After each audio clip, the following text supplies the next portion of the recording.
Board of County Commissioners meeting for Deschutes County. Looking forward to the meeting today. We seem like we've been in meetings all day yesterday on all sorts of things, so this will be good to get just a business meeting out of the way. And lots of other interactions and engagements, including the state of the county with the Bend Chamber, which seemed some of you were at, and it seemed like it went pretty well. At least people felt that way. We thank our staff for doing such a good job preparing it and getting our passes out for the fair and all that sort of thing. So thanks, Eric, for that. Laura. Please join us with the Pledge of Allegiance. I pledge allegiance to the flag of the United States of America and to the republic for which it stands, one nation, under God, indivisible, with liberty and justice for all. So the first item on this morning's agenda is citizen input. If there's anyone here that has something to talk about that's not on the agenda, we have blue forms up here to fill out and turn into Sharon. But if you are here and want to do that and haven't filled out the form, you can speak first and then fill out the form. Is there anybody here that wants to do that? Seeing none, we'll move on to our consent agenda. Any questions or comments, commissioners, on any of the items on the consent agenda? Move approval of the consent agenda today. I second it. Okay. Any further discussion? I will highlight that this includes the transfer of quitclaim deed to the city of Bend for a kind of clarifying the title on a property and what's called a reversionary interest. And we got some good confirmation that they do intend to use that as an affordable housing project. I'm hoping there's a way we can kind of monitor that. I don't know that we're really that much of a contributor to it, but it seems like we are since we're given the deed. But thanks for the follow-up and getting that. And Dave, did you have any thoughts on that? Or I'm sure James is looped in on what the city will do, so he can kind of be the watchdog. You want to come up for just a second? There we go. Yeah. Discussing. So this is item number 4. Yeah, on the agenda. Yes, as Commissioner Henderson said, the city intends to use this for affordable housing, and it's a quitclaim that removes a reversionary clause that if it was not used for some public purpose, and affordable housing is one of those items listed in statutes that we're allowed to use property for public purpose, that it would revert back to the county. There was some question as to whether the reversion had already been removed, but this clarifies it. And in response to when we had a work session, the city submitted a letter bullet pointing and detailing what they intend to do. And they've been, over the past couple of years, we had another reversion that we removed, that they're proactive in seeking these properties that they have, a lot of them remnant properties, and using them for affordable housing, which is a good use. Good. It sounds like it's worked out well then. Yes. So Commissioner DeBone? Yes. Commissioner Dare? Yes. And the chair votes yes. Thank you. So we'll move on to our action items today. We have 3 different Oregon Health Authority agreements to discuss. I think we'll do them one at a time, or if there's someone different to speak to each one, you can all 3 come up now, or however many there are. So we have these are items document number 2019-439, and then 487, and then 491. We decided to put this on the consent agenda just because I think as we try to understand how the health department works, you can look at these, we realize that these are the contracts we're signing to get the funding we get, but it's kind of interesting to see how it is all put together. And so I know we'll all have some questions about those and to understand that better. So welcome each of you. And I guess we'll start, Janice, with you on the first one. And I guess you gave us a summary here, so which will help us. So you prepared this for today, right? I did, but Good. just this morning. Good. I received it this morning. item, the So next my one. apologies for getting to you late in the game. I'm Janice Garceau, Deputy Director of Behavioral Health, and the first item on the agenda is a request for consideration of board signature of document number 2019439. It's the Oregon Health Authority IGA that provides for intellectual and developmental disability services. So I did summarize what I think are notable differences. The document basically describes expectations for the delivery of services within the Community Developmental Disabilities Program. It's quite lengthy, as you know, because I think your agenda packet is close to 1,000 pages or Yeah, it's something like quite that. a chunk. The new agreement is really not significantly changed from the previous biennium, with the exception that it provides greater clarity regarding certain areas of work being provided within the IDD program. Specifically, those changes involve a program called Assistance. I'm sorry, I skipped ahead in the bullets.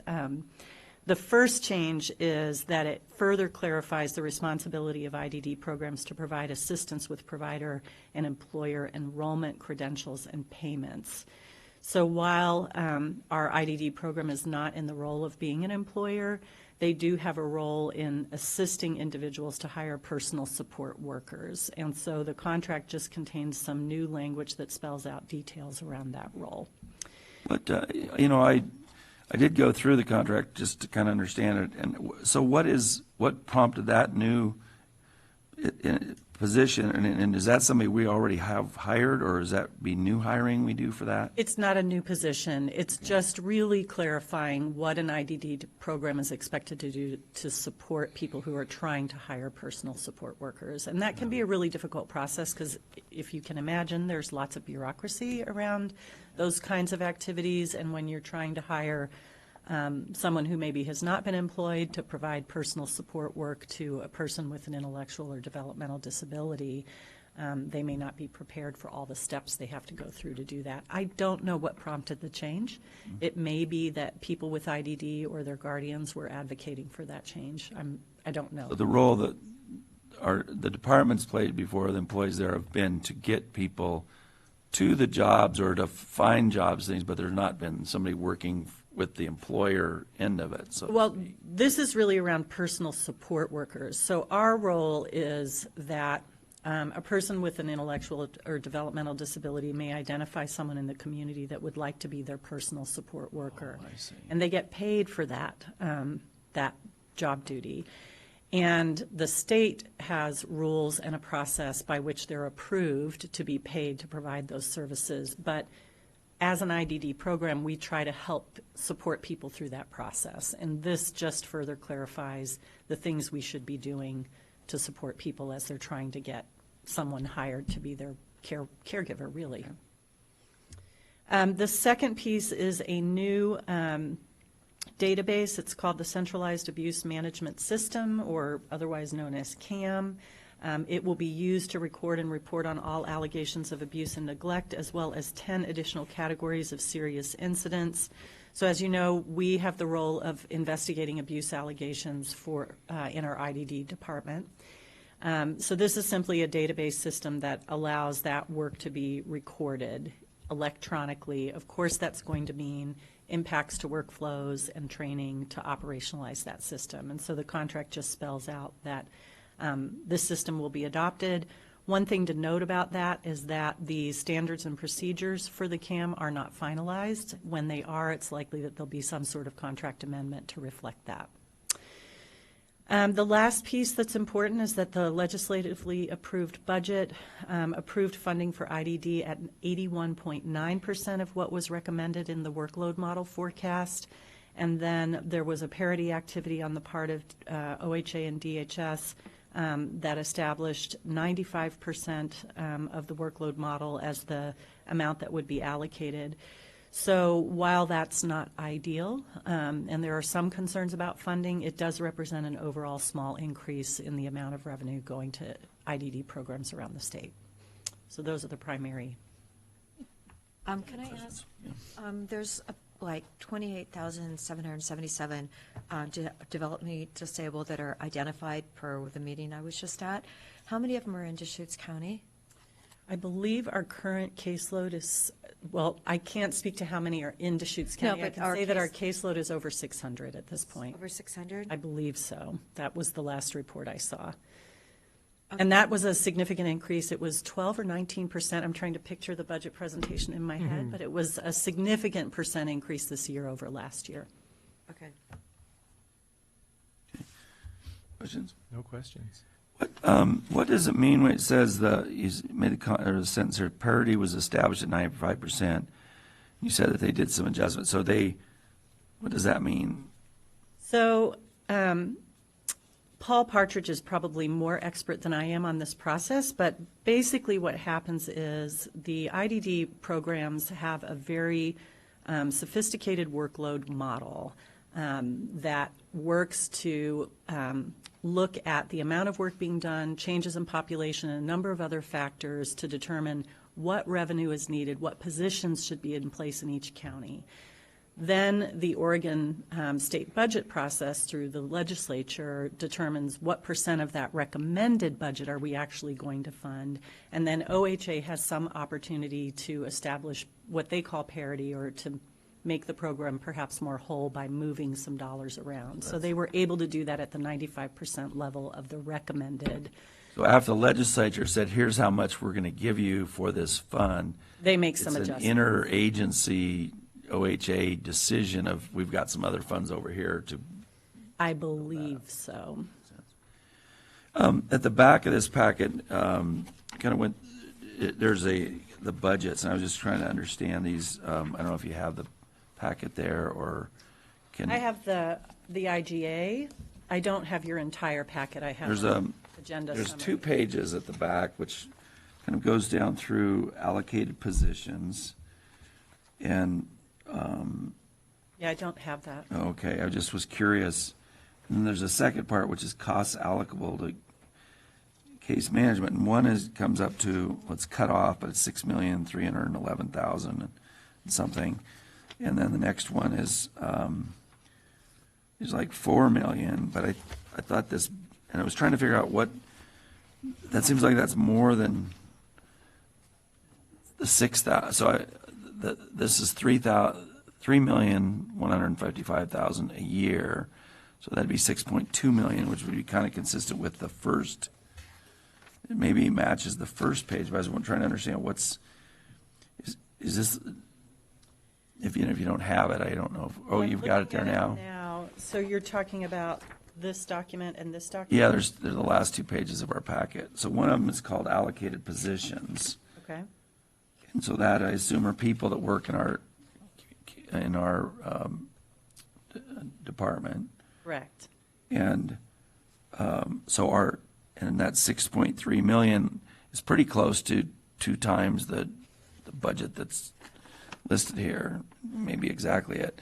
I don't know. I was wondering, is that where the funding goes to, or does part of it come from this? I guess my big question is, does part of it come from the state, or all of it come from the state for this program? The vast majority of funding for IDD comes through the state IGA. And then we have a county match that we participate in. So if we meet certain targets for the provision of services, then county general fund provides some match dollars, which allows us to get the percentage of match from the state in addition. So, and Cheryl probably knows the exact percent. It has to do with the parity. So there's no match, there's standard match, and then there's maximum match. And each one of those is a different level of funding based on the number of encounters that we end up having, and also the amount of general fund that we're able to put in.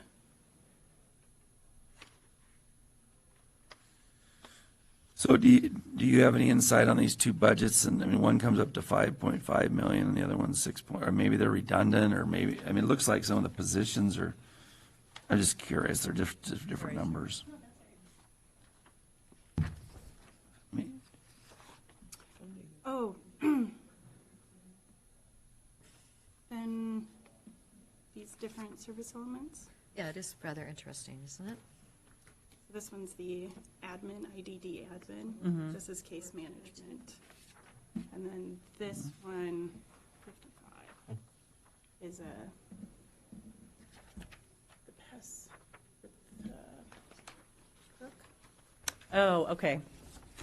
So so these budgets down below are really more related to our project codes. So we have, Cheryl just told me what they are. I don't have them in front of me, but we have an IDD admin project code, and we have the overarching case management services project code. So that's how those are funded.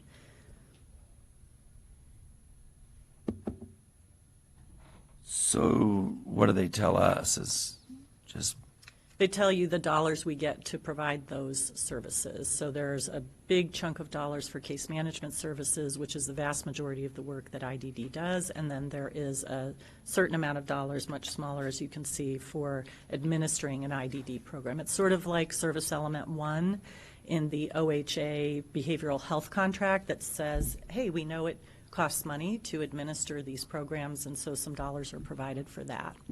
So it's a similar model for funding. okay. It looks complicated. Yeah. Well, Janice, isn't it true it's a biennium contract, but the funding is annual? The funding is annual and the contract is biennial. Oftentimes the dollars might look doubly inflated, but it's, because it's capturing the biennium, but the contract Right. is funding on a yearly basis. Well, yeah, what I'm trying to square up is that in the cover sheet, it says the fiscal implications are 3.155 million, which if you double it, 6.2 or 6.3 or, and that's, but these budgets, it looks like they're redundant because these would add up to about 11 million, so it doesn't. This is the budget that comes out of the work that DHS does, that ODDS does, the Oregon Department for Developmental and Disability Services. What we receive in our contract are the annual amounts related to the biennial contract. So David is right. We get information about what funding we're getting this year in our contract, and then there's a biennial budget that entities at the state are tracking. And typically it's doubled. Sometimes it may be a little bit more in year 2 just because of planning for inflation or additional workload. Is it possible to get these sheets without the last column cut off, just for our records? Packet page 112, 13 and 14. Yes. They've cut off the right-hand column. Just, it would, Yes. yeah. I We just- don't know if there's another column. It may just be the line that didn't print, but I will send it to you. I have it. Okay, thanks. Okay, good. I don't have any other questions. We can probably get some further clarification later on this, just to understand it. Any questions from anybody else, comments? Just so what I'm saying, so 3.155 million is half of that 6.3 million, and that's the total number. And then the 5 million is kind of the services, the case services. So it's a different way to report on it, minus the administration is what I'm thinking I'm seeing. Yep. So we're taking the services from the administrative overhead of the contract for reporting purposes. You're basically saying you think they are kind of redundant. They're just they're the same monies explained two ways. Is Well, that a way of yes. saying it? Okay, Yeah. Yeah. that was my guess, but I couldn't really tell, so, yeah. And the matching amounts are somewhere else then, do you have to reveal to them how much gets matched, or? Yes. Yep. Okay. Further questions, Commissioner Dare, So how thoughts? many caseloads do you think we had last year then? for this program? The number was in the 500. So We now had we've 500 gone up and to some some individuals. of that. We've gone up to 600 and some individuals. Okay, so it was 500? And I can send you the exact numbers because we Okay. track them. I was talking to someone who was at the head of the program, and they were allocating, when I got done, they were asking for like 153 million for the state. And when you average that out to the 28,000 whatever, it was like $450 a month. And I was going, is that what we actually spend? I mean, they didn't get their ask, but that's what they were asking for. And I was just going like, okay, is that what what are we spending? I don't know that we've broken down what we spend per individual, but it wouldn't surprise me if that would be a monthly amount for somebody with IDD that's receiving case management, perhaps some pass-through dollars for employment opportunities, perhaps dollars to pay care workers who are working to support them, although that comes out of a different pot of money. So if somebody's working at Albertsons under this program, Yeah. what kind of support are they getting then? They're getting support through us in terms of case management. So our case management person would be liaising with, for example, Opportunity Foundation that does a lot of work to help support people in employment. Opportunity Foundation will be doing things like working with the employer to understand what this person's abilities or limitations might be. They'll be doing coaching with the individual. Sometimes there are skills classes that the individual receives so that they're prepared to do the job. And we're doing the coordinating with the individual, perhaps the guardian, the employer, and with Opportunity Foundation around the work they're doing with the client. So do you think you're working with those 600 people like every month? If Oh. they're part of your case? Definitely. Okay. I see the number of encounters every month, so Okay. people are having some level of contact monthly. Unless they've dropped out of services or They moved. moved. Okay, thank you. Okay, so I, you want to do all three of them at once, or do you want to give approvals as we go? We can do it as we go. Okay, I'll move board signature of document number 2019-439, Oregon Health Authority Agreement. I'll second it. and, any comments? Thanks for walking us through it. It's, like I said, it's part of our understanding how this works. One question I did have, I forgot to ask, was, so when you went in or someone formed this budget, because we've just watched this legislature do all this, and it comes out that the legislature ends up at 81%. Was that 81% across the board for all counties, or ours was 81? Okay, so some or big decisions made about funding of these programs, Yes. and then we work from there. Did everybody get the 95% parity? Do you know? I believe that's statewide as well. Okay. So it's a pretty, and this is 13%. and how many years has this been working this way, roughly? Do you know? I think there's some history in Oh, yeah, there was. on ID, Yep. but I don't know exactly how many years the funding model has worked this way, but I believe that since 2001, the Department of Human Services has been overseeing IDD services. Yeah, you do have the history here about that, so it's, Yeah. and did we, in our process of lobbying, was this something we lobbied, so to speak, or your department lobbies, or? Well, we don't lobby.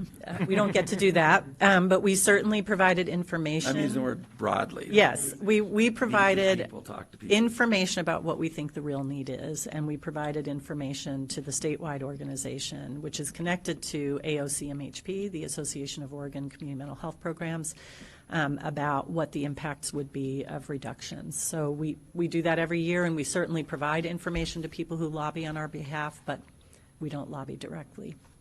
Thanks. So Commissioner DeBonne? Yes. Commissioner Dare? Yes. And Chair votes yes. Thanks. Thank you. All right, Yep. we'll move on to the next one, which is I'll be right back. 2019-487, Public health. Public Good Health. Yep. morning, Commissioners. For the record, Hillary Saraceno, Deschutes County Health Services, Public Health Division. First of all, the IGA, last biennium went through quite a major redo because of the public health modernization, and you'll notice in the contract there are these little tables related to the public health modernization. This year, there were slight changes, nothing noteworthy really, other than date changes and things like that. So what we really want to talk about is the changes in the budget, which is on page 115. And I did provide you a summary as well, in terms of kind of an overview of what's happened. The good news is that there were some special projects that were funded at the state level. One of those is there was an additional $10 million in state general funds added to public health modernization, which was one of the ones we were anxiously awaiting to hear about. So that brings the total of $5 million up to $15 million for investment in public health modernization. We do not know yet. There's been some different theories or formulas that have been put out there, but there has not been a final one distributed, so I'm not I'm cautious in terms of what our portion of that will be. What I do know, the last CLO call that we had, the Coalition of Local Health Officials, was that the state really wanted to prioritize first funding those that had the grants last biennium that were true regional collaborative projects such as ours. Deschutes, Jefferson and Crook Counties Collaborative is one of those 8 projects. So we are in good shape for that. There is one region that may be dissolving, and those monies will go back into the pot with this new money, and the state is working on a formula to distribute. What we hope, what we don't know, is that some of those funds will come to Deschutes County for Deschutes County work. The second piece was, I think I shared with you that there was, due to medical marijuana tax reductions with the legalization of marijuana, that there was some funding that was used for communicable disease that was we didn't have adequate amount, so the legislature did vote to put $5.5 million to fill that gap, which is good news for us. And then there's a 4.7 general fund investment for the first phase of a universal volunteer home visiting program. Again, we are one of the counties that will be, or regions that will be in line for that. Again, the first year will be for planning and coordination, and then there's also a big training component involved.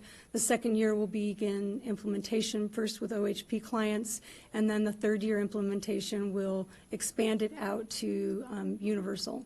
So private insurances will then be billed for that service. This is the program of state or county employees visiting each home once before giving services, or? This is the nurse home visiting program during that critical point of contact. Firstborn, but it is totally voluntary. Yes, and it's and at that point there's a number of screenings that are done, and from that point of contact, any needs that are identified are then the client is then referred, and there's also some case management involved.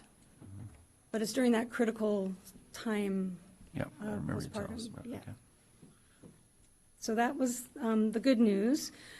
So we have kind of a mixed bag in terms of some stayed the same, some went up a little, some went down a little, some funding goes away because we knew it was going to go away when we came in to do the budget presentation, which is where we said we were losing some grant funds. And then we have some new funds that we are happy about. The other challenge we have with our IGA is that several of the program elements, which is our funding streams, were only issued a 3-month allocation with the notation that the following 3 quarters we would receive the remaining funds. The challenge is we don't know what the amount is going to be based on the OHA approved budget yet. We're assuming the same. We're hoping the same, but we don't know for fact yet what it's going to be. And that's including that new program element 51, which is now public health modernization funds. We have a couple programs that saw a slight increase, which was the maternal child health program and our immunization services. We have some decreases in our Ryan White emergency preparedness, WIC program, and our school-based health. School-based health center, we're still trying to work with behavioral health because some of that I think is impacting. Well, there was a $50,000 glitch. The money is specifically for mental health expansion grant, which is the behavioral health consultants in the schools. And because OHA changed how they were allowing public health agencies to opt in or out of receiving the mental health expansion grant dollars,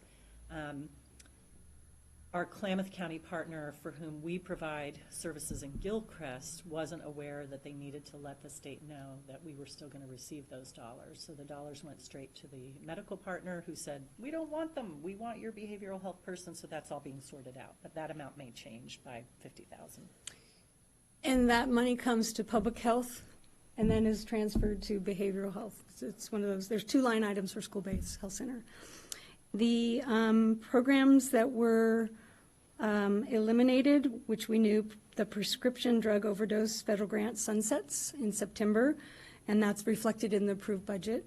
Then the other one that we knew was sort of hanging out there is the reproductive health, and that's pending the national discussion and decisions around reproductive health and what happens with that. So we've got kind of a big question mark there. Then we had some added program elements, 36 alcohol and drug prevention education program, and then, of course, the public health modernization is now a program element, meaning it is part of the public health budget that is carried over from one biennium to the next. We wanted to have a nice, neat little total amount difference between the approved budget and what this means. We have a lot of factors that we wanted to give you a number we felt confident in, and we're working on that. Did you do that? Yes. Oh, okay. I was, now on page one, the budget, page 115 and 116, it looks like the award balance and the new award balance, they don't show any differences. So does that mean, is that not updated, or, because it sounds like you got more than you thought, less than you thought, et cetera, and some, how does this compare with what your summary sheet says? This, do you want to speak to that? Sure, yeah. So we'll go through a number of amendments, and that's where you'll see the increase or decrease. So the award balance and the new award balance is identical because this is where we start with this IGA. So the left column is really where you're starting, and then there's going to be stuff put in the middle column that'll affect the right column. Okay. Throughout the year. Throughout the year, we come to you with amendments Okay. that will show up in that middle column, and then there'll be a little notation of what that change is. So when we, for example, the program elements that are funded for 3 months will get an amendment that will show up in that middle column. We will come to you to approve those funds. So as an example, that number one item is 54,000. That's a 3-month budget for that. So that's one of the ones, okay, so we can follow it. So one of the questions I had just looking through this was interesting. So everything has a number, all these programs. Well, what are there, but they're not consecutive, so there's all these gaps. So what are all those programs, and why do we not get those, or those ones that have been erased, or what's? It's a combination. They don't duplicate the program elements. Once the program element has been assigned, it isn't used again. So some of those are programs that are no longer funded, and that's happened over the years. So it's sort of just It kind of reads like a menu, like we got. I do put it in order, that's the. Yeah, that's good. No, it's helpful. Is that helpful? It was interesting to see how it's presented in the IGA, and then looking at the summary, and I was just curious because I was left wondering, was there programs we wish we could get involved in, but I suppose there aren't, or are there? In the past, there may have been. I know there's been a few with environmental health that we would have liked to have been, but you had to be a rural community. We were not. I mean, sometimes there are limitations to qualifying. So it varies. So 51 is a new one, so I'm assuming 52, if they have a new one, will be the next one. Oh, I see, yeah. So was our WIC program really going down here in Deschutes? It is, and Parsippany's economy is doing well, which is not unusual. It's happening statewide, nationwide. So with that, the need's gone down, therefore, there's a slight decrease in the funding. Okay. Okay. Questions, Commissioner DeBonne? No.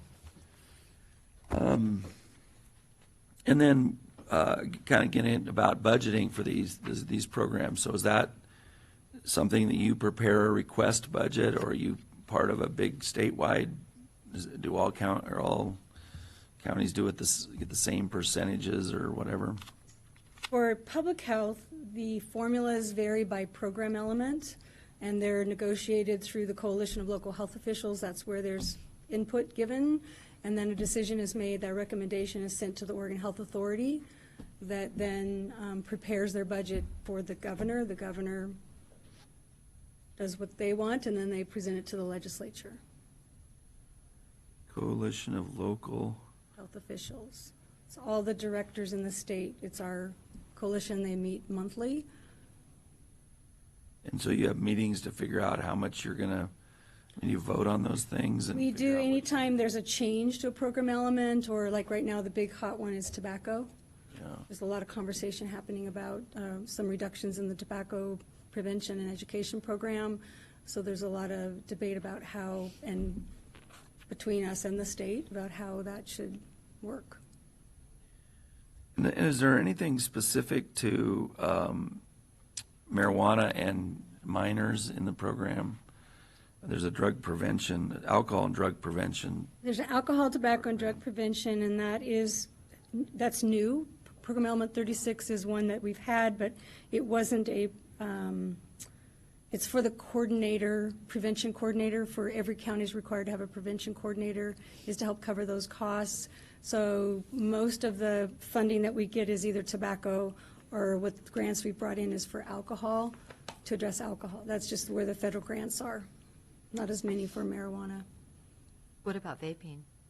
And vaping, that's a new trend, and that fits under tobacco, or should. Yes. So it's, but again, we don't know what the resources are going to be. That's one where we have 3 months of funding, and there's a debate about how much locals will get in the future. It's only 33,000 to us. That's 3 months. 3 months, so that's not very much.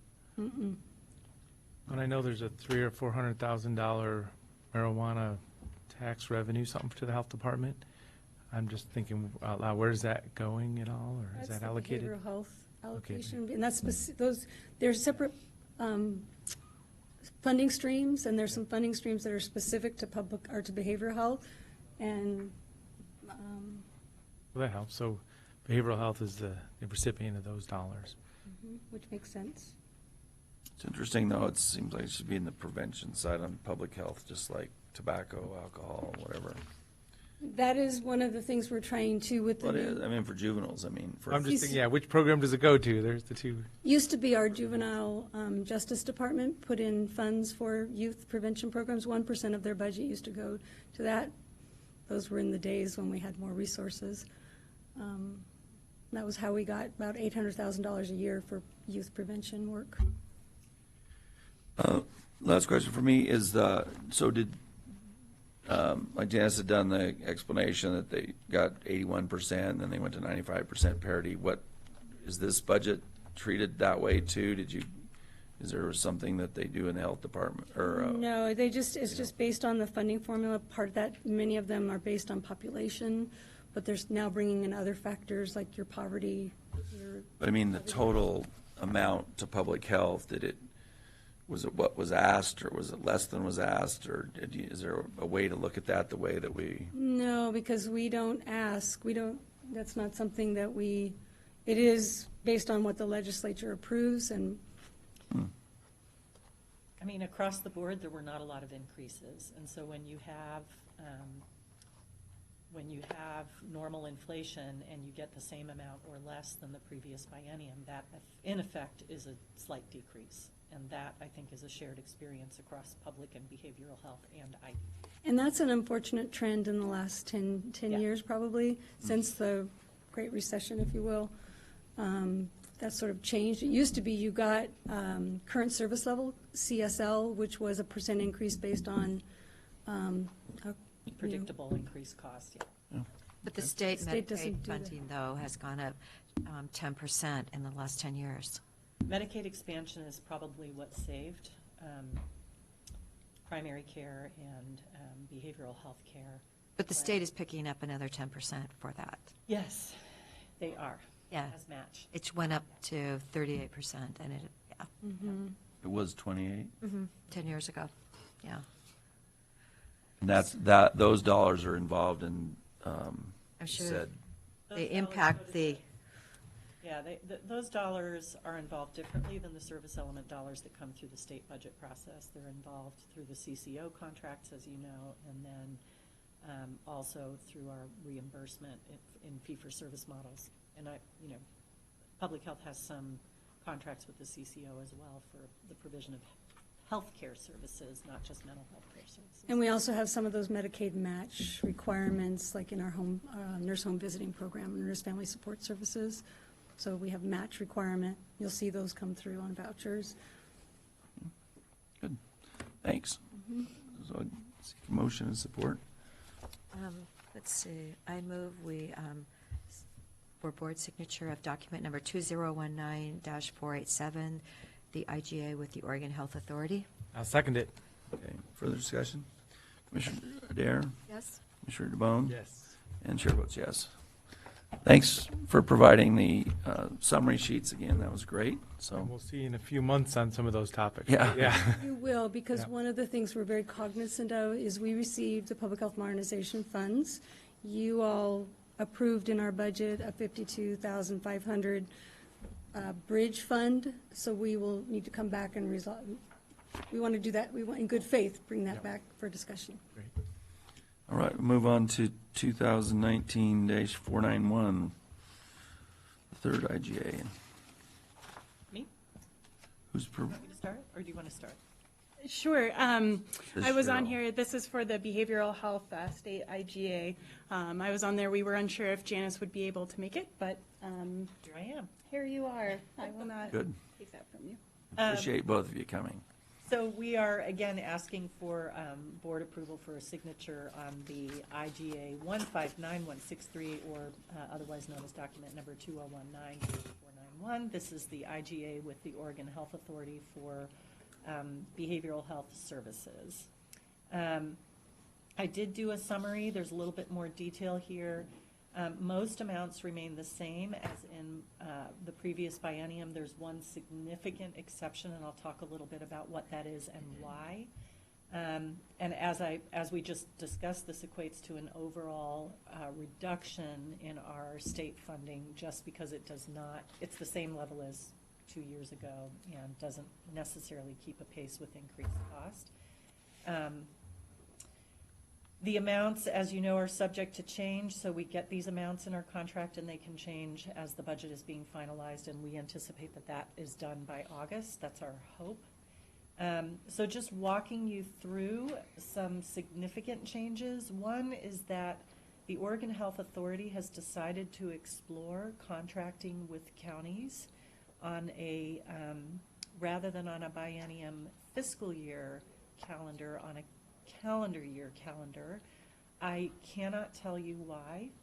I noticed that. We are not, AOCMHP and community mental health programs are not in support of that, but it was very clear to us that we were not being asked whether or not we were agreeing to do that. So the decision has been made. The concession was that they are going to engage in a planning process with community mental health programs and with counties around what does this look like and where do we go from here as we approach next fiscal year. So the contracts now go through December 31st, 2020. That's gonna, so the immediate effect on us is we end up with, we do our A mid-year budget planning next year. process. And we're in June, we're deciding our budget, but we only know 6 months of what the state's gonna do. I hope that that is not the outcome. Yeah. My fear is that planning processes being what they are, we may be operating with some unknowns as we go into the budget next year. It's interesting too, Yeah. because then the next legislative session starts right after that. Right. So how much they allocate to these programs gets decided by the end of June, and so what about that year, and how, that's Yeah. gonna be really Well, interesting. it'll be important to get engaged next February during legislative month, the short session, to really get some clarity, if at all possible, from the Well- legislature. Should we be talking to them now, though, honestly? Yes. I think, yeah. Yes, absolutely. We should be asking them what's their plan, and we should be asking sooner than later. And Yes. we certainly asked and advocated strongly that there be a planning process that launches basically once the budget is final. So this fall, waiting until Yeah. next, I mean, it's just. Well, in waiting too preparation long. for February. So In I guess I'm preparation saying for the same February. thing, because we need to Yeah. have a clarity before they even get into session. Yeah. And you say we asked, so we is again, AOCMHP, the Association of Oregon Community Mental Health Programs. so that's different than the It's different than CLOA. CLOA. So Chloe's you- public health, Yeah. and hers are the mental health directors. two separate non-lobbying groups that negotiate this stuff. Well, AOCMHP works with a lobbying entity. And so does. And so does, And so yeah, does CLOA. interesting. It's separate from the state for that reason. Interesting. Let's go legislature, okay, but you're saying this is really coming from the OHA is the one Yeah. that's talking about doing this, Yeah. the head of that, okay. Yes. Good. Janice, you think that has any correlation? Aren't the CCO contracts are on a calendar year? CCO contracts are on a calendar year, and I wondered about that, but when we were in the phone call, they did not acknowledge that that was the reason. I mean, we really were asking what's prompting this, and I left the meeting with no clarity about why. There's a new director. Maybe that's, who knows? So I think, well, hopefully we'll know more as we begin to have a planning process. You think that's the case, Dave? You know, it might be they're shifting more and more through the CCO process. Maybe Yeah. that's in preparation to align it with that, Could be, you know. yeah. All right, good. So the next item, service element 4, that is money for our aid and assist activities, and that is funded only at the 3-month level, and that is because of the passage of Senate Bill 24, which requires counties and local jurisdictions to do a bit more around aid and assist, and so there was advocacy for a policy option package of $7.6 million to further fund that ask, and that policy option package passed. So we anticipate some additional revenue, although we really have no way to know at this point what that might look like. It's $7.6 million for the state. We'll see. So that's why we got 3 months of funding. Service element 12, I'm highlighting because the current IGA reflects funding for Deschutes County of approximately half of our previous biennium amount. And we, actually Nancy Tyler, who really has overseen that book of business for our agency, contacted the state and said, what's up? This is a significant change. We weren't anticipating it.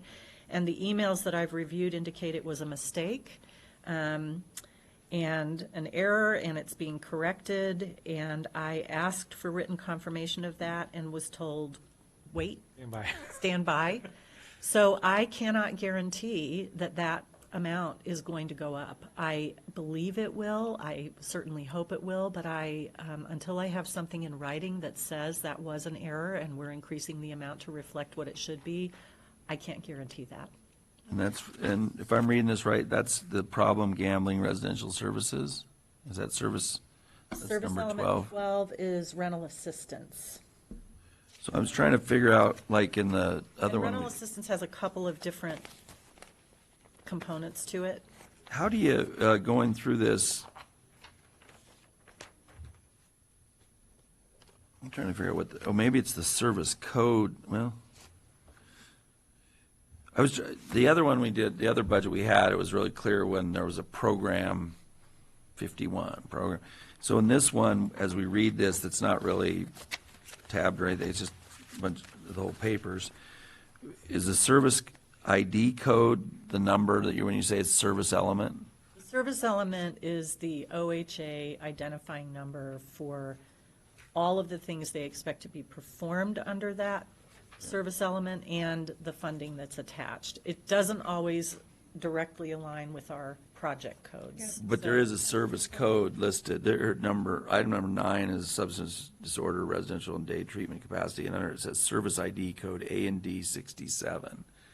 I'm just trying to understand how to, Yes, that's a service- information's organized. Yeah, I Okay, think so- that's a service element. Okay, so. Another way they talk about it. So these are different than, these aren't put together with the service codes in order. So define 12 would be, okay. So similar, public health is program element, behavioral health service element. Oh, okay. So, funding streams related and requirements related to those Okay. funding streams. It's just the two different languages. They're the same thing, but they're specific to the division. And in the agreement, you'll see, you mentioned like A&D 61, so that'll be adult substance use disorder or alcohol and drug, and then there's MHS. We use the term service element to keep it consistent. So you won't see SE in the document until you look at The funding. the funding That's amount. this Then it'll stuff. say SE Yeah. here. Okay.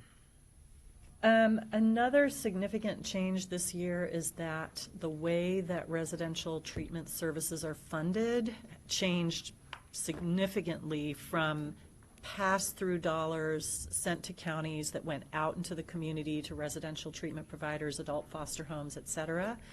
Now those entities are billing Medicaid directly. So it's an enormous reduction in our service element 28 and 20 amounts, but that is not impacting our operating funds. Those are dollars that went through us into the community to support residential treatment services Right. for individuals. Okay. Yeah. Is that a little bit less administrative management then? Well, we'll see. We still have to, we're still held responsible to manage some of the, how people get into those facilities, but we do get dollars in other service elements to help support that, so. Other changes. They did add $100,000 in service element 34. That is not money that comes to us. That is money that allows us to be reimbursed when we are intending to pay for a service to an indigent or uninsured individual that's in an adult foster home in the community. So we support people being placed in adult foster homes. There may be somebody who needs a not covered service or who is not covered at all and needs a service. The adult foster home may purchase that service. We then ask the state to reimburse us so that we can pay that provider. So we are never out of pocket until we get paid by OHA, in other words. But they're just reimbursement dollars. They really don't support anything that we do other than cover our cost if we choose to reimburse a provider. But that's a new amount. And that's really there because they were recognizing that we were having to pay for some of those things. Out of pocket and then wait for. No, we were invoicing OHA before paying. How soon do they pay though? I don't know. Okay. Not fast. Not fast, I would think. Not as fast as they want us to do stuff, but. Exactly. But they do reimburse us, and they did reflect that that was a real cost by putting some money into that service element, so that's a good thing. Okay.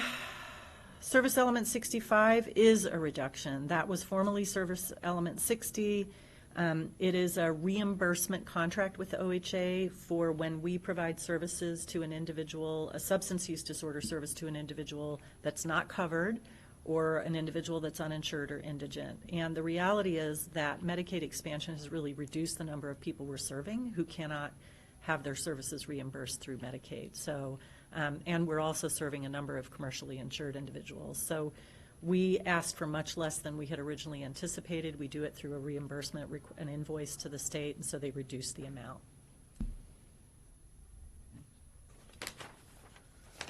So, questions? No other questions, no? Any questions, Mr. Dare? No, not at the moment. So, again, real helpful to have the summary sheet. That's really what I think the goal was to kind of understand the process here, and this has given us clarity. I don't remember if we've done this in the prior 2 years that I've been here, but I know more than I did then by a long ways. Well, we all do. When you, just from a big picture size, so when you come up with this budget and you then work through the AOC CMHP. You got it. Yeah. Do you spend time figuring these things out and figuring out what you're going to ask, and then you go to the big body, or is it more like it's all kind of like getting a mortgage when you don't have anything? You just have to do what the bank tells you, or Kind of. That's probably a more like it. I mean, we certainly, bodies like AOCMHP provide the legislature with information about what the behavioral health need is. We also have a caseload model like IDD, but it's much less sophisticated. That is something that's also being looked at this year because the caseload model they were using to determine what level of need was in each community was based on civil commitments. So it's a bit of a catch-22. If you do a good job and keep people from being civilly committed, you are eligible for fewer dollars. And that's not really an acceptable way to look at mental health need in a community. And I That's think like the OHA most understands extreme. I mean, it's like not really who we're spending most of our time with, really. That's kind of the Yeah, it's one failure piece of. point or the- something where you're not solving it locally, so you're moving it.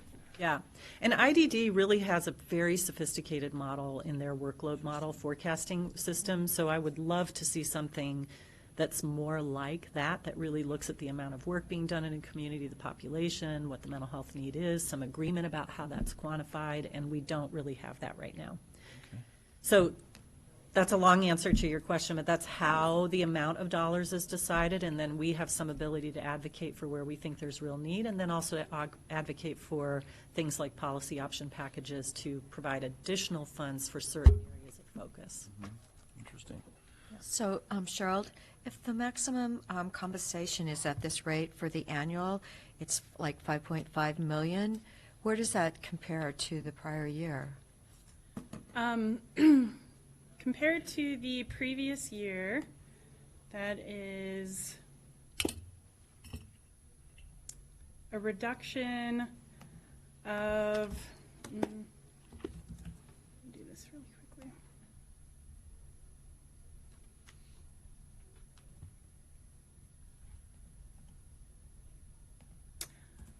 Of about 1.65 million, a lot of that being from the service element 28 reduction of 1.4 million. Where they're paying it directly through instead of Right, through the okay, so counties. that's really, That's the biggest, okay, so that's really not a loss then? not really. Well, about 200,000 Yeah, 200,000 versus, okay, so. versus 1.6 million. Yeah, it's, okay, so 200,000 less, okay, all right. And we don't know for sure, because we will likely get additional dollars through aid and assist, so. Right. We'll see what that looks like. But currently, so we're looking at like 200,000, okay. Dave, I have a question legally on these kind of contracts. So there obviously must be expertise at this AOC CMHP part of this. 1C. 1C. 1C. AOC Anyway, that group. So do county council get involved in any of this with negotiating these contracts? Or, I mean, as it evolves or as needs changed or? There's a joint committee of county councils and Department of Justice that meets for these statewide contracts and hashes through the boilerplate language. The particulars of funding and some of the more intricate provisions often are pass-throughs from some of these organizations that you've been, so the attorneys aren't necessarily coming up with that information, but yeah, we've had that group. In fact, I was on the original one about 24 years ago. We used to meet a couple times a month, as I recall, in Salem with the 2 or 3 DOJ lawyers that were the main ones putting together these statewide contracts. The DOJ is representing the agencies on these, and Right. you're working together on, so it's, Yeah, I mean, there's at any given time, there'll be a couple provisions that the state tries to sneak in and the county councils push back on, and then we spend 3 or 4 months fighting over it, and then we end up where we began, and I don't quite understand all of the logic. It was a lot easier when I was 20 minutes away and I was on that group. It'd be a little bit more of a burden. Actually, the point person for the county councils on that's a fellow named Brad Anderson out of Washington County, and he's just phenomenal. He's an assistant county counsel and does just great work. I trust him eminently. So, and if we ever have any particular issues that are either brought up by the department or that I might see when I purview some of these, I'll call Brad and he gets on it pretty quickly. So, but it's the same contract boilerplate that the other 35 counties are getting. We're not getting anything different than Multnomah or Douglas or anyone else. kind of like when we're negotiating with the CCO, with Jefferson and Crook are doing the same contracts we're doing. This is kind of a similar, but it's the whole state negotiating. These certainly are, yeah. The CCOs are more regional, and that'll be, I guess I just kicked something out. I saw today that Pacific Source did get those other counties, so how that'll benefit us or not benefit us or change the whole structure of bargaining, I don't What other know. counties did they get? Is it- Marion, And Polk, yeah. Really? And Hood River, right? they've had. Well, they had Hood River. They've had- Mid-Columbia, Gorge, yeah. Yeah. They've had that. So Okay. they added 2 counties. I know it said 3, but I think they. Well, Marion Polk is a single one, Right. yeah. Right, Interesting. yeah. That'll give them more clout in their negotiations. Well, or maybe more bargaining, benefit that'll pass through to us. I don't know. Oh, I see. We'll find out. It'll be a new world. No, just as that. So you've been on that committee, and there's some set of county councils around the state that work on that committee each year. You get conscripted to it, and if you're not there at the meeting, you get nominated. And but being on the original one, I have immunity, so I'm only on it. We'll see. I'm only on it if I want to be. Okay, good. All right, thanks. Any other questions, maybe?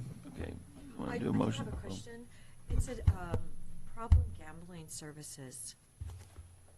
I don't remember anyone ever talking about that. How big of a program is that here? We don't have a problem gambling program, Okay. except that we treat addiction. Okay. So we certainly treat people who have gambling addiction, but we don't have a specific program. Okay, that's what I was wondering. I was like, okay. All right, so it's within that addiction treatment. Yes, I mean, I think the funds used to be more clearly earmarked specifically for gambling interventions, and some of that changed in the last biennium. Yeah. Thank you. So I'll move approval of board signature document 2019-491, IGA with Oregon Health Authority. I'll second it.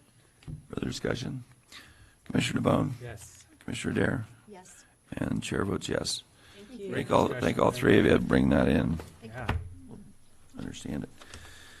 All right, we'll move on to the next item is Lee Randall and the notice of intent award letter to Sunwest Builders on the health services building.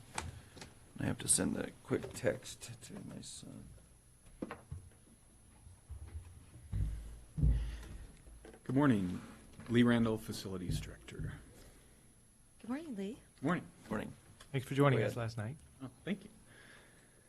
It's great to be with you again. Monday, last night, and here we are again on Wednesday.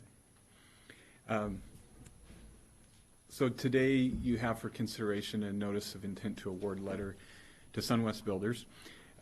Previously, the board had approved the CMGC process, and based on that approval, the Facilities Department conducted a full publicly advertised solicitation process for a general contractor for the HVAC system replacement at the Health Services Courtney facility.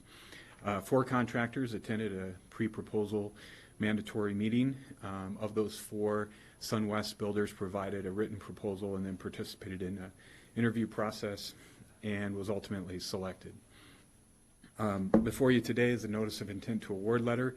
If approved, next week at the end of the protest period, the contract with Sunwest Builders would be processed administratively, and that initial contract would be for $1,500 for pre-construction services.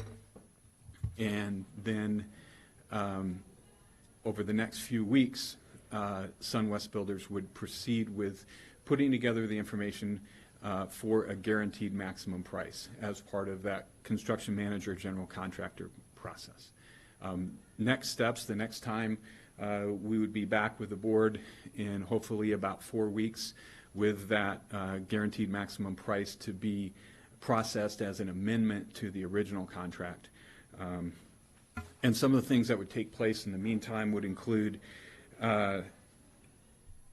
Sunwest would competitively solicit bids from subcontractors for mechanical, electrical, plumbing, and then they would also price self-performed work that they would be wanting to take on themselves to self-perform. City of Bend will be reviewing our permit application, which went in last week, and then Sunwest would ultimately compile that guaranteed maximum price. We'd review it with them internally, work through differences and explanations, and clarify what that guaranteed maximum price cost would be. And then, as I mentioned before, in about 4 weeks, I would be back with the board to present that amendment to the contract. So my understanding is the model of the air handler, heating and cooling, and the model of the boiler, and some of that's already determined, which helps you get to this point. When you say the permits are at the city, how much detail is there currently? So we have a permit set of drawings that's been prepared over the last several months with a combination of work with the mechanical engineer as well as an architect and structural engineer for some of the changes to the building. So we have a permit set of documents. Those were submitted to the city. The design is basically complete. It is. Okay, yeah. What we'll be able to do over the next few weeks, which is the big advantage of the CMGC process, is we have that permit set, that's under review, and we'll be able to delve into the particulars with the contractors, and if there's constructability input from SunWest Builders and from their mechanical subs, we'll be able to incorporate that into the final construction documents. Great. Any questions, Commissioner Dare? I know you went over this in our meeting the other day, but exactly when will this be completed? So our target date for 50% of capacity functional is October 1st.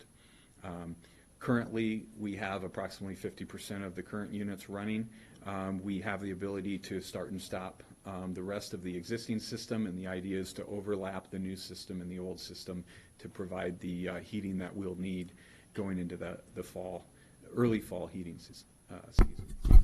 Lee, then what about the total project completion date too? So total project completion date, some of that information we'll have available after we've had a chance to work closely with SunWest Builders.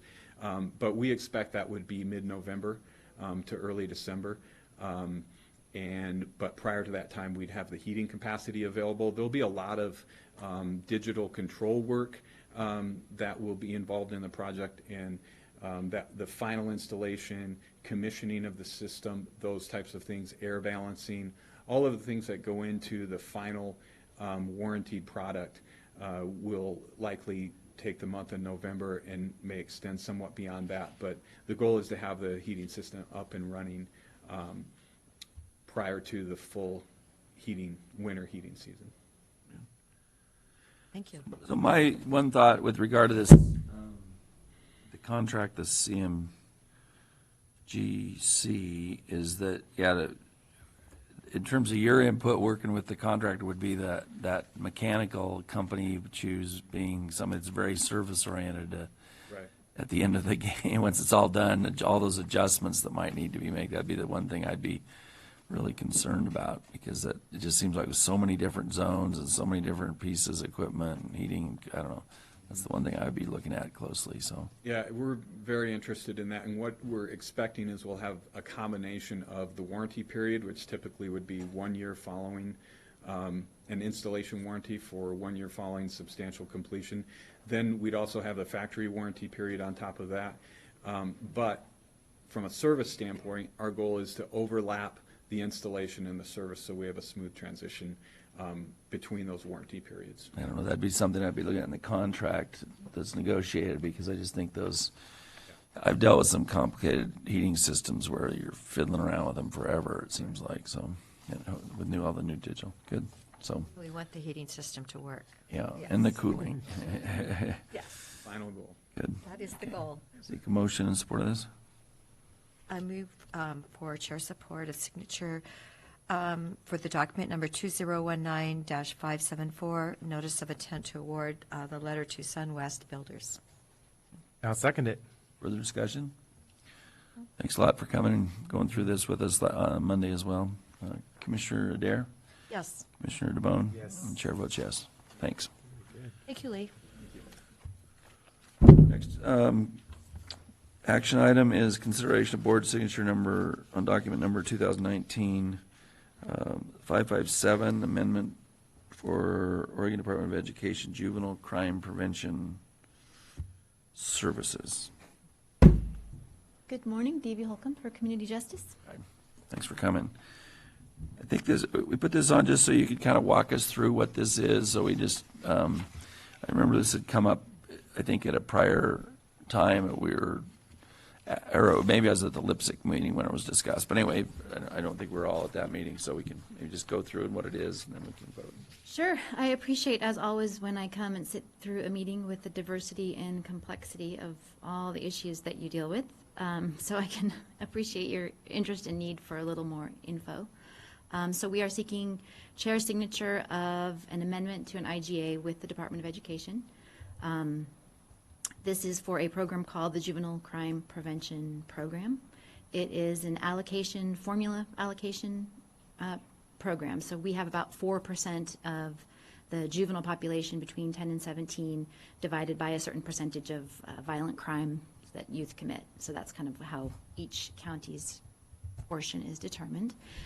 This biennium, we actually got about a 9% increase over last biennium.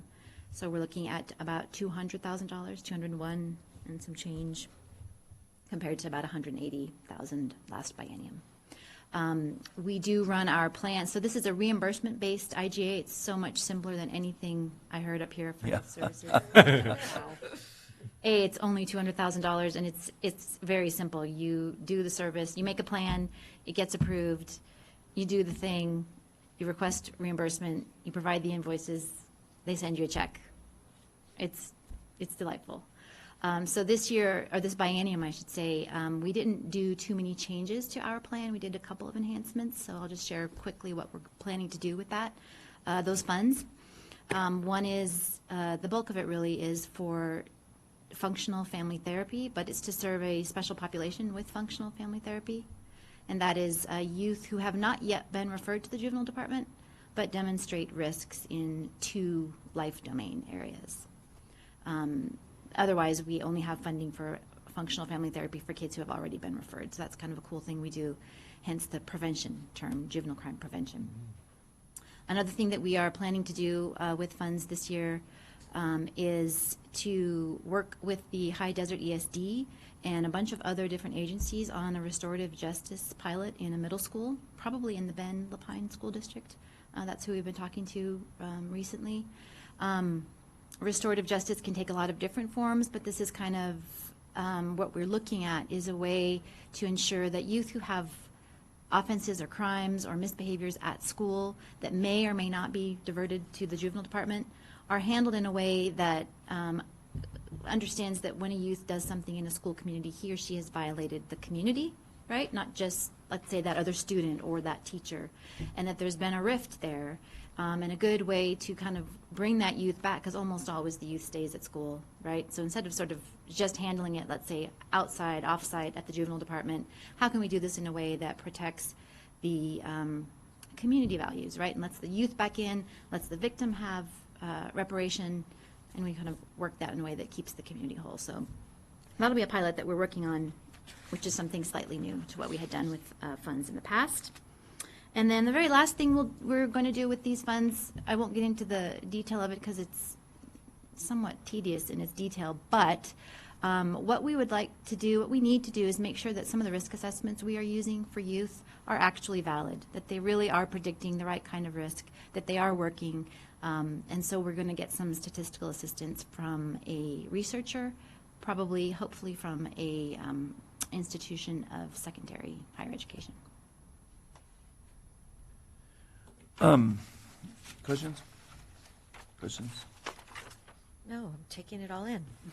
So, in this particular application, it really doesn't say how the money's spent. It's 200,000. So is there like a guide to that somewhere that we could just get? I don't, Yeah, the plan that we had to submit to the state, which is what you probably saw at the LIPSIC. So the LIPSIC is I might have, yeah, I don't remember. the entity that needs to kind of approve the plan.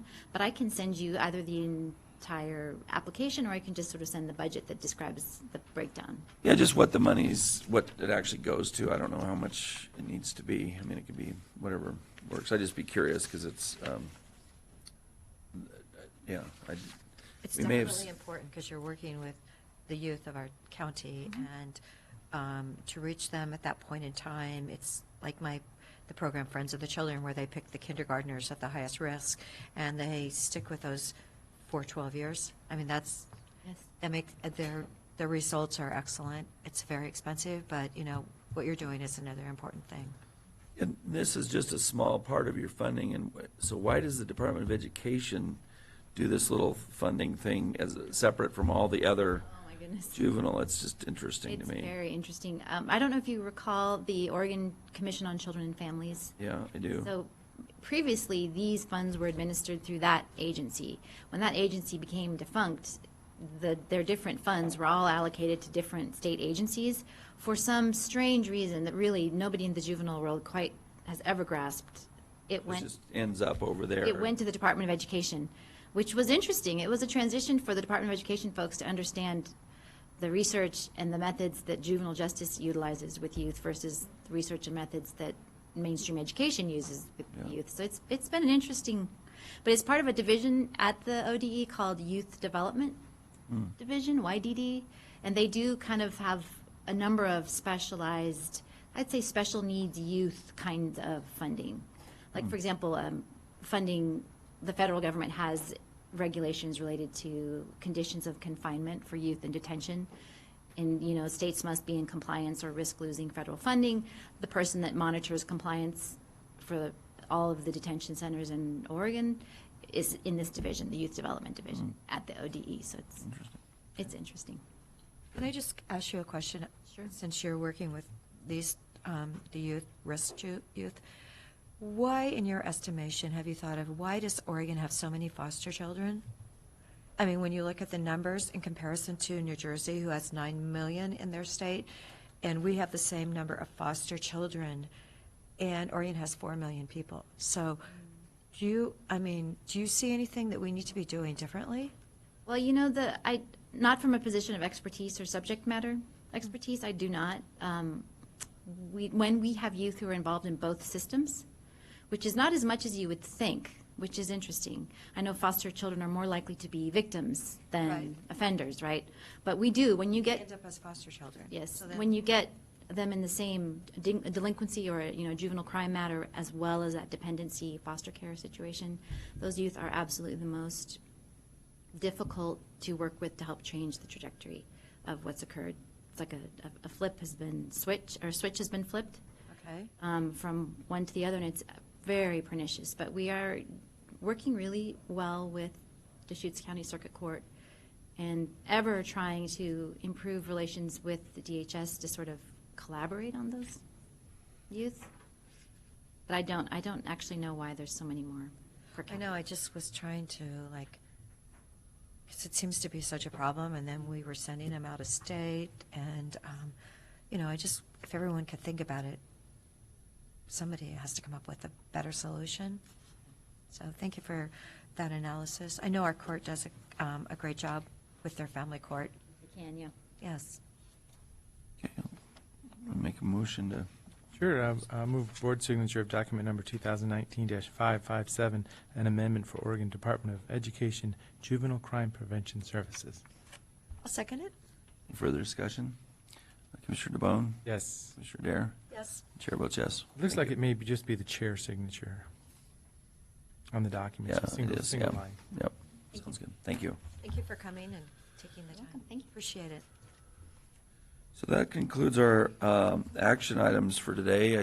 See we have some CDD and Finance Act. Did you have something specific you wanted to do now? We're going to reconvene at 1:30. I've got to go to I got to go provide transportation. to Nick and Tanya are here for the executive session. Okay. Whenever the board wants to take that up, they. Yeah, so I've got to go pick up my son and get him from one place Does the to board another. want to so- reconvene upstairs at 1:30? Yeah, so we'll do that. Other issues? Okay, good. Right. So that We'll continue the that's fine. meeting. I think we'll have kind of a, we don't seem to have commissioner updates on here, but I think we've got quite a few meetings to talk about that we've had in the last few days. that- We did do it. Well, one is, but I mean, we don't have it here, so I'd like to do it this afternoon. I mean, Okay. I can see things we went to yesterday being talked about. I mean, one was, but I went to Forest Collaborative, I'd like to talk about that. I'd like to talk about the meeting you went to in the morning. It seems like there's been a lot of meetings we've gone to, so, I got a couple things I can just talk about I'm going to do in the future. yeah, so let's go ahead and do that during updates. Okay. Right, so Thanks. upstairs at 1:30.